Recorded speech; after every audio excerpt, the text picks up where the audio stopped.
it's a great honor to be here today. And first, let me thank KV sir for giving me the opportunity, AGS Production too for having approved me, and then Vijay for being very very supportive and as nice and caring as he is to everyone else. He's been with me, and it's been a very good learning as well as an emotionally nourishing experience for me. And Tia sir has been very much to the a contribution factor to that. He actually taught me that with all his experience and knowledge in this field, finally what it matters is to be genuine and to be to not be shy and instead be yourself and give out what you have, the potential. And it's been an amazing journey for me with him and all the other actors, those who are on the dais and who are not here. I want to thank all of them. The movie looks like it is packed, it is energy filled, and it is commercially and emotionally engaging. There is a lot of factors that are imbibed in it, like politics, real life, love, the rest, which I'm not supposed to mention. And I'm sure it'll be a really good experience. Please do watch the movie and have a good time. Thank you. அனைவருக்கும் வணக்கம். முதல்ல என்னுடைய கெரியரில் ஒரு திருப்பு, இந்த படம் ரொம்ப special. ஏன்னா வந்து என்னோடய கெரியரில் ஒரு பெரிய திருப்பு முனை அமைந்த தனியொருவன் திரைப்படத்தை தயாரித்த ஏஜிஎஸ் நிறுவனம், அவங்களோட எப்படியும் அவங்களோட அடுத்த படம் நான் தான், என்ன படமாக இருந்தாலும் நான் மியூசிக் டைரக்டராக இருப்பேன்னு ஒரு நம்பிக்கை இருந்துச்சு. அது வந்து இவ்வளோ பெரிய படமாக, அதுவும் இவ்வளோ பெரிய ஒரு தமிழ் சினிமாவோட டாப் டிரெக்டர்ஸில் ஒருவராக இருக்கக்கூடிய கேவி அண்ணா வந்து அவரோட படமே எனக்கு கிடைக்குங்கிறது எனக்கு அப்போ தெரில. ஸோ அந்த வாய்ப்பை தந்ததுக்கு ஏஜிஎஸ் நிறுவனத்துக்கு நன்றி. அண்டு நிறைய கற்றுக்கிட்டோம் இந்த படத்தில். கிட்டத்தட்ட அவரை ஒரு டீச்சர்னு தான் சொல்லணும். நிறைய கற்றுக் கொடுத்தாரு. ஸோ நிறைய கற்றுக்கிட்டோம், அதுக்கு ரொம்ப நன்றி. அண்ட் இந்த படத்தில் மிகப்பெரிய ஜாம்பவான் என்ன மாதிரி இன்றைக்கி இருக்கிற யங்ஸ்டர்ஸுக்கு ஒரு பெரிய இன்ஸ்பிரேஷனாக இருக்கக்கூடிய டிஆர் சார்.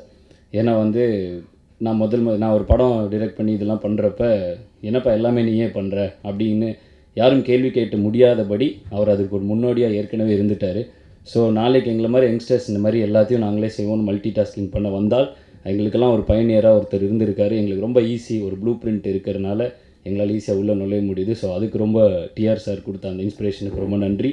அண்ட் ஒரு நல்ல யதார்த்தமான ஒரு அண்ணன் விஜய் சேதுபதி அண்ணனுக்கு ஏன்னா நாங்கள் சந்தித்த நாட்கள் மிக குறைவுனாலும் அவர் கூட இருந்தப்போ நிறைய அட்வைஸ், இன்னும் சாதாரணமாக அப்படி போகிற கேப்லலாம் ஒரு அட்வைஸ் போட்டு போவார். அதனால் வந்து நிறைய கற்றுக்கிட்ட அண்ணங்கிட்ட இருந்து. ஸோ ரொம்ப நன்றி. அண்ட் மடோனா அவங்க வந்து ஒரு இண்டிபெண்ட் ஆர்டிஸ்ட். தொடர்ந்து என்னுடைய நான் இசையமைக்கும் படங்களில் புது ஆர்டிஸ்ட் ஒவ்வொரு படத்துலையும் யாராவது 2 பேரை வந்து இன்டர்நெட் மூலமாக எடுத்து இன்ட்ரடியூஸ் பண்ணுறது வந்து ஒரு நான் அடிக்கடி பண்ணுற விஷயம். அப்படி பார்த்தா வந்து ஏற்கனவே அவங்க ஒரு பெரிய ஸ்டார், அவங்க ஒரு இண்டிபெண்ட் ஆர்டிஸ்ட்டும் கூட. ஏன்னா அவங்க நிறைய இந்த இதிலலாம் யூடியூப்லலாம் நிறைய சாங்ஸ் பார்த்துருக்கேன், அவங்களோட இண்டிபெண்ட் சாங்ஸ்லாம் பார்த்துருக்கேன். ஸோ ஏற்கனவே அவங்க ஒரு ஸ்டார். அவங்க வந்து தமிழில் முதலாக என் இசையில் பாடுறது எனக்கு ஒரு மிகப்பெரிய ஒரு நல்ல ஒரு விஷயமாக அமைஞ்சிருக்கு இந்த படம் மூலமாக.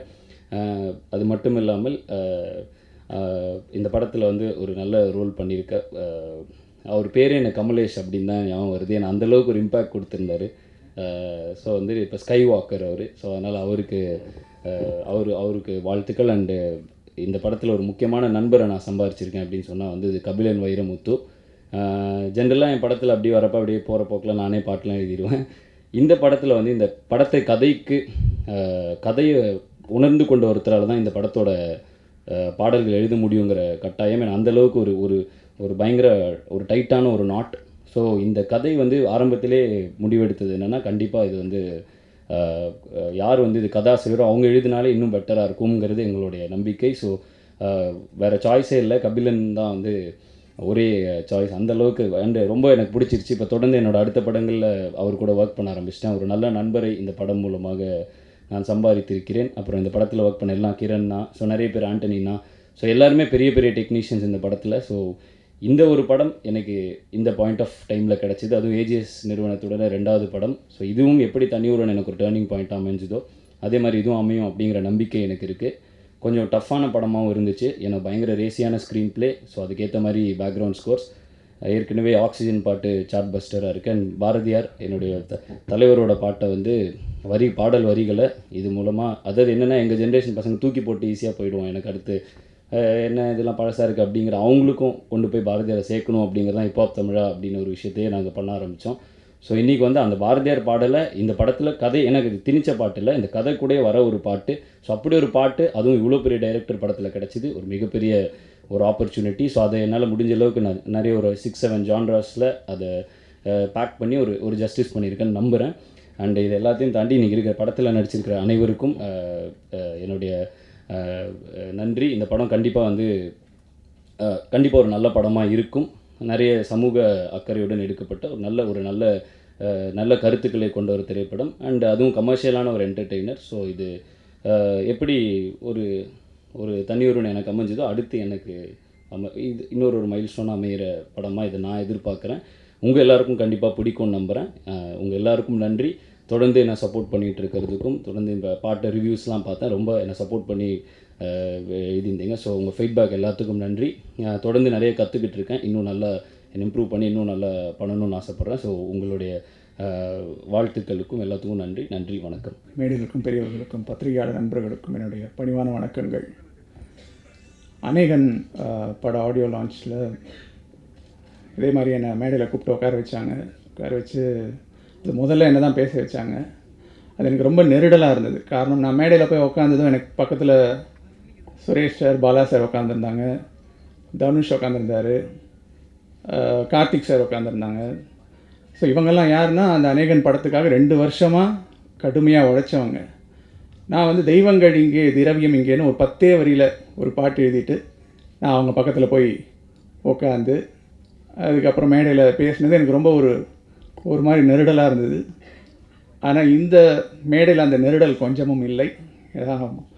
இந்த படத்தில் கதை, திரைக்கதை, வசனம், பாடல்கள்னு கேவி சார் எனக்கு நிறைய வேலை கொடுத்துருக்காரு.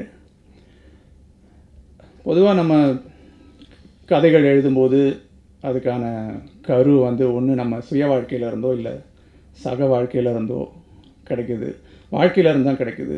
அது கதைகள் பெரும்பாலும் மனிதர்கள் சார்ந்ததாக இருக்குது, உணர்வுகள் சார்ந்ததாக இருக்குது. எப்படி உணர்வு சார்ந்ததாக இருக்கிற ஒரு விஷயத்தை, ஒரு உணர்வு பொருளாக இருக்கக்கூடிய ஒரு விஷயத்தை வணிக சினிமாவுடைய தேவைக்கு ஏற்ப அது ஒரு நுகர்வு பொருளாக மாற்ற வேண்டிய ஒரு தேவை இருக்குது.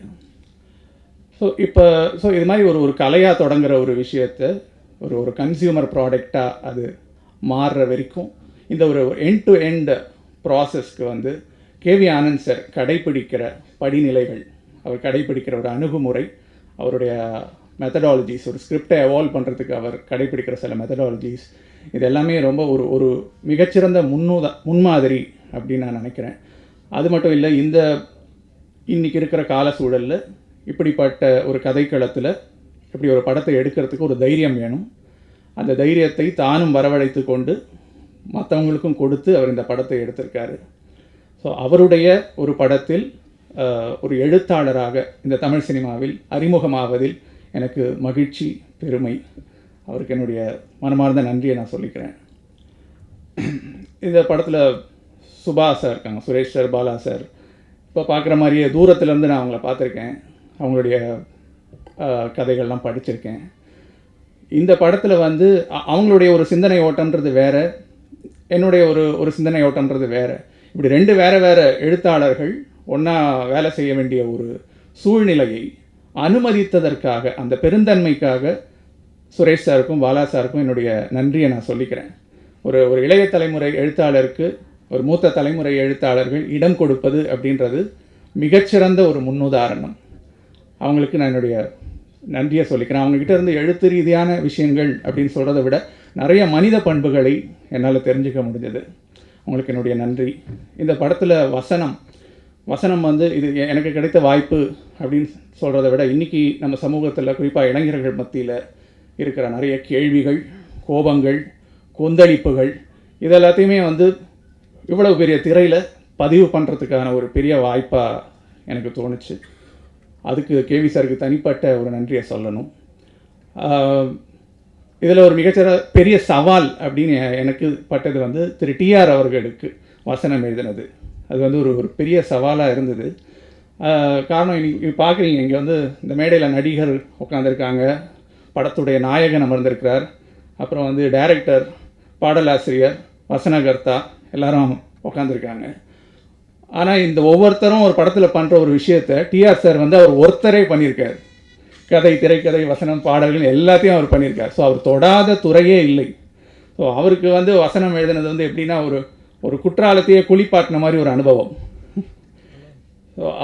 ரொம்ப வந்து இந்த டீமுக்குள்ளே வந்து ஒரு பெரிய எனர்ஜி அவர் கொடுத்தாரு. கேவி ஆனந்த் சார்கிட்ட இருந்து ப்ரொடக்ஷன் பாய் வரைக்கும் எல்லாருக்கும் ஒரே மாதிரியான உற்சாகத்தை டிஆர் சார் கொடுத்தார்.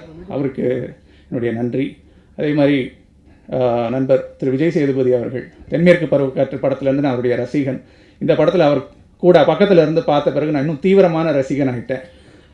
அவர் சோஷியல் மீடியாவில் அதெல்லாம் பார்த்தா அவருடைய ரசிகர் வட்டம் நாளுக்கு நாள் பெருசாகிட்டே இருக்கிறத பார்க்க முடியுது. ஆனால் பக்கத்தில் இருந்து பார்க்கும்போது தான் அவர் ஒரு நடிகராக வளர்ந்து கொண்டிருக்கிறார் அப்படின்றத புரிஞ்சிக்க முடிஞ்சது. ஸோ இந்த படத்தின் மூலமாக அவருடைய நட்பு கிடைத்ததில் ரொம்ப மகிழ்ச்சி. அதே மாதிரி இந்த படத்துடைய மற்ற கலைஞர்களுக்கு என்னுடைய நன்றி. இந்த படத்தில் மொத்தம் 5 பாடல்கள். அதில் ஹிப்ஹாப் தமிழ் அவர் இப்போ நீங்கள் பார்த்துருப்பீங்க, அந்த பாரதியார் பாட்டு. இந்த பாரதியார் பாட்டை வந்து ஒரே லிசனில் எல்லாராலையும் கேட்க முடியாது. நீங்கள் ஒரு 4-5 தடவை கேட்டால் தான் அதுக்குள்ளே ஒவ்வொரு தடவை கேட்கும் போதும் புது புது சவுண்ட்ஸை நம்மளால் அதில் கண்டுபிடிக்க முடியும். ஸோ அது மாதிரி ரொம்ப நவீன ஒலிகளை பயன்படுத்தி அவர் இந்த படத்தில் இசையமைச்சிருக்காரு. ஸோ இதில் ஆக்சிஜன் தந்தாயே முன்னொரு பொழுதினிலே அப்படின்ற ஒரு பாட்டு, மாத்திராங்களாம் எதையோ மாத்திராங்களாம், ஆளே இல்லாத கடையில் டீ ஆத்துறாங்களாம் அந்த ஒரு பாட்டு, அப்புறம் பூம்ராங்னு ஒரு சாங். இந்த 3 சாங்கும் எழுதும்போது எனக்கு பாட்டு எழுதுகிற உணர்வு இல்லை, கதை எழுதுகிற உணர்வு தான் இருந்தது. ஏன்னா பெரும்பாலும் கேவி சார் படத்தில் பாடல்கள் எல்லாமே கதையை சொல்லுகிற பாடல்களாக இருக்கும். ஸோ அந்த ஒரு உணர்வு இருந்தது. திரு அகோரம் அவர்களுக்கும் ஏஜிஎஸ் நிறுவனத்திற்கும் என்னுடைய நன்றி. ஒரே ஒரு விஷயத்தை மட்டும் இறுதியாக பதிவு செஞ்சுட்டு நான் விடைபெற விரும்புகிறேன். இந்த படத்துடைய கதை, திரைக்கதை, வசனம் மே 2016ஆம் ஆண்டு எழுதி முடிக்கப்பட்டது. இந்த படம் வந்து டிசம்பர் 2016 இந்த படத்துடைய படப்பிடிப்பு முடிஞ்சிருச்சு. ஆனால் இப்போ போன வாரம் கேவி சார் எங்கள் எல்லாரையும் கூப்பிட்டு படத்தை போட்டு காமிச்சப்ப இந்த படத்துடைய நிகழ்கால தன்மை எங்களுக்கு ரொம்ப ஒரு ஆச்சரியத்தை கொடுத்தது. நிறைய கரண்ட் விஷயங்களை எப்படி இது பிரதிபலிக்குது அப்படின்றது எங்களையும் அறியாமல் நடந்த ஒரு விஷயம். ஸோ அது ஒரு ஆரோக்கியமான ஆச்சரியம். உங்கள் கவனத்தை கவரும். கொஞ்சம் அதிகம்தான், தெரியாமல் எப்படி நன்றி சொல்கிறதுன்னு தெரில. கேவி ஆனந்த் சார் வந்து பண்ணும்போது சொன்னாங்க, சிவாஜி பண்ணும்போது சொன்னாங்க, உனக்கு ஒரு நல்ல படம் கிடச்சா நீ பெருசாக வருவா அப்படின்ட்டு. அதை பண்ணாங்க. அதுக்கப்புறம் இந்த படத்தில் பெரிய லைஃப் கொடுத்துருக்காங்க. ரொம்ப நன்றி. ஏஜிஎஸ் நிறுவனத்துக்கு நன்றி. என்னுடைய சக நடிகர்கள் எல்லாருக்கும், கலைஞர்கள் எல்லாருக்கும் நன்றி. டெக்னீஷியன் எல்லாருக்கும் நன்றி. தேங்க்யூ. நான் வந்து கேவி சார் படத்தில் அயன்லேயே நடிக்க வேண்டியது. நான் ஃபோன் பண்ணி சார் கேட்டார், இது ஒரு ரோல் இருக்குது, ஜெகன் தான் நடிச்சார். அப்புறம் ரோல் இருக்குது நடிக்கிறியா அப்படின்னு கேட்டார். சரி இல்லை சார் நான் ஆட்ஸில் பிஸியாக இருக்கேன் இல்லை அப்படின்னு. சரிடா அப்படின்றாரு. அதுக்கப்புறம் அவள் தான், அதுக்கப்புறம் டச்சே இல்லை, ஃபோன் இல்லை. அப்புறம் படம் ஹிட்டு கொடுத்துனே இருக்காரு. ஐயோ தெரியாமல் வேணான்னு சொல்லிட்டோமோ அப்படின்னு ஒரு பயமாக இருந்தது. சரி அப்புறம் ஏதாவது ஒரு சின்ன ஆப்பர்ச்சுனிட்டி கிடச்சா கூட விடக்கூடாதுங்க. அப்புறம் கிரண் ஃபோன் பண்ணார் எனக்கு, ஒரு ரோல் இருக்குடா எடுத்துக்கிறியான்ட்டு. உடனே ஓகே எதுவாக இருந்தாலும் ஓகே, கேவி சார் படத்தில் நடிச்சேன். இல்லை டிஆர் சார் இருந்துச்சுன்னா பயங்கர ஹாப்பி ஆகிட்டேன்னா. I am very excited to be part of this. Thank you so much. இது 3வது படம் வந்து நான் வந்து கேவியோட ஒர்க் பண்ணுறேன். ஸோ அதனால் எனக்கு ரொம்ப இன்ட்ரெஸ்ட்டாக என்ன இருக்குன்னாக்கா, அவர் கதை சொல்கிறப்பவே ஆர்ட் டைரக்டருக்கான தனி ஸ்கோப் கொடுத்துருவாரு. ஸோ இந்த படத்துலேயே அது நிறைய எனக்கு கொடுத்துருக்காரு. எனக்கு ரொம்ப சந்தோஷம் என்னென்னாக்கா, இந்த படத்தை வந்து டிஆர் சார் வந்து என்னோட செட்ஸ் பார்த்து ரொம்ப அப்ரிஷியேட் பண்ணார். அது ரொம்ப தேங்க்ஸ் சார். எல்லாருக்கும் நன்றி. வணக்கம். தொடர்ந்து ஆனந்தாரோட எல்லா படங்களையும் நாங்கள் பங்கு பெற்று பணியாற்றிட்டுருக்கோம். இங்கே இடத்துல நான் முக்கியமாக நன்றி சொல்ல வேண்டியது ஏஜிஎஸ் நிறுவனம் அவர்களுக்கு. அந்த நிறுவனத்தில் வந்து ஒரு நல்ல கதை அப்படின்னு சொல்லிட்டு போய் எடுத்து சொன்னோன்னா எந்த விதமான ஒரு தயக்கமும் இல்லாமல் நீங்கள் பண்ணுங்க அப்படின்னு சொல்லிடுறாங்க. எங்களுக்கு என்னென்ன வசதிகள் செஞ்சு கொடுக்குமோ அத்தனை வசதிகளும் செஞ்சு கொடுக்குறாங்க. அதனால் இந்த படம் வந்து எங்களுடைய சுதந்திரத்தோடு செஞ்சுருக்கிறதுனால கண்டிப்பாக வெற்றி பெறும்ன்ற ஒரு நம்பிக்கை எனக்கு இருக்குது. நன்றி, வணக்கம். Thanks to Akuram sir and KV sir and to all of them who worked on the film. சொல்ல வேண்டியது எல்லாத்தையும் நான் ட்ரெய்லர்லேயே சொல்லிட்டேன். So it's okay. And I know it's going to be a big hit, and it's like really a nice movie. The best part of the movie is the climax. Don't, sit through it and enjoy. Vanakkam. I am only going to speak in English. I think it's very comfortable universal language right now to speak. And I'm not going to speak anything about myself. I think I have got a great opportunity, and I've been blessed to work with such a wonderful production, AGS Cinema. And all night everybody can just keep on speaking about KV sir because he truly deserves it. He's an ace, and I'm very grateful to be a part of this production and this directorial team. And of course my co-actors, it would be not possible to be so comfortable and be so comfortably speaking and go through the entire film in my performances without them. I am truly grateful for their support, and don't miss the film. It's amazing. I'm there. வணக்கம். இந்த பத்திரிகையாளர் சந்திப்பிற்கு வந்திருக்கும் பத்திரிகையாளர்கள், தொலைக்காட்சி நிறுவனங்கள் மற்றும் இந்த விழாவுக்கு வந்திருக்கும் அனைவருக்கும் ஏஜிஎஸ் நிறுவனத்தின் சார்பாக எங்கள் மன்மார்ந்த வரவேற்பும் நன்றியும் தெரிவித்துக் கொள்கிறோம். சற்று தாமதமாக இருக்கிறது இந்த விழா துவக்கத்துக்கு, அதற்கு நாங்கள் மன்னிப்பு கேட்டுக்கொள்கிறோம். ஏஜிஎஸ் 3வது முறை இன்ஹவுஸ் டைரக்டர் என்று கூறினால் மிகன்மையாகாது. உங்களில் ஒருவரான கேவி ஆனந்த் பத்திரிகையாளர், சினிமாட்டோகிராஃபர், ஃபோட்டோகிராஃபர், இயக்குனர் என்று பல கதாபாத்திரத்தை தாண்டி கடின உழைப்பு, விடாமுயற்சி, அந்த வேகம் ஏஜிஎஸ் நிறுவனத்தின் கல்பாத்தியா கௌரம், கணேஷ் சுரேஷ் அவர் மீது வச்சிருக்க நம்பிக்கை என்று கூட பழகினால் எனக்கு நன்றாக தெரியும். அவருடைய திறமைக்கு நாங்கள் சான்றிதழ் கொடுக்க தேவையில்லை. எது செய்தாலும் ஒரு சிறப்பாக செய்வார். விஷுவல் ஸ்டில்ஸில் பார்த்திங்கன்னா அந்த கதையை அப்படியே வர்ணிக்க முடியும்.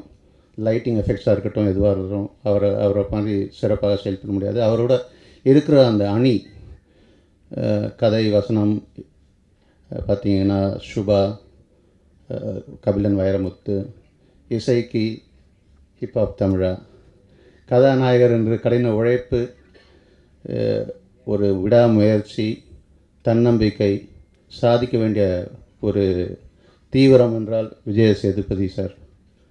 அதே மாதிரி 8 வருடங்களுக்கு கழித்து இன்னொரு இயக்குனர்கிட்ட நடிக்க வந்திருக்கும் திரு டிஆர் சார். அவர் எனர்ஜின்னா கேவி ஆனந்த் சினர்ஜி, அந்த மாதிரி ஒரு காம்பினேஷன். ஸோ இந்த மாதிரி ஒரு காம்பினேஷன் மிஸ்டர் அபிநந்தன் ஃபோட்டோகிராஃபிக்கு ஆர்ட் டைரக்டர், மெடனோ செபாஸ்டன், ஆகாஷ்தீப் செய்கால், விக்ராந்த், போஸ் வெங்கட் என்ற நட்சத்திர பட்டாளத்துக்கு குறையே இல்லை. சிறப்பாக செதுக்கி இருக்கிறார் என்று சொன்னால் முதன்மையாகாது. இந்த படம் நிச்சயமாக கோடை காலத்தில் ஒரு பிரம்மாண்டமான வெற்றி அடையும் என்று நிச்சயமாக நாங்கள் நம்புகிறோம். மார்ச் 31 இந்த படம் வெளியிடுகிறோம். மார்ச் 31 ஆண்டு நிறைவு. ஆனால் எங்களுக்கு கல்லாப்பட்டி துவக்கிறதுக்கு இந்த படம் நிச்சயமாக அமையும், வெற்றி படமாக அமையும் என்று நம்புகிறோம். இந்த உரையை தொடர்ந்து முடித்துக் கொள்கிறேன். நன்றி. நானே வரேன்னு சொல்லிட்டு வந்துட்டேன். மெட்ராஸ் டாக்கீஸில் நானும் ஒரு சின்ன ப்ராடக்ட் அப்படிங்கிறதுனால இந்த உரிமை. ஆயுத எழுத்து கார்த்தி அசிஸ்டன்ட் டைரக்டர் நடிச்சிட்டு இருக்கும்போது க்ரௌடை விளக்கிட்டு இருந்த கார்த்தி இப்போது மெட்ராஸ் டாக்கீஸ் பேனரில் ஹீரோவா மணி சார் இயக்கத்தில் நடிச்சிட்டான் அப்படிங்கிறது எங்களுக்கு ஒரு பெரிய சாதனை.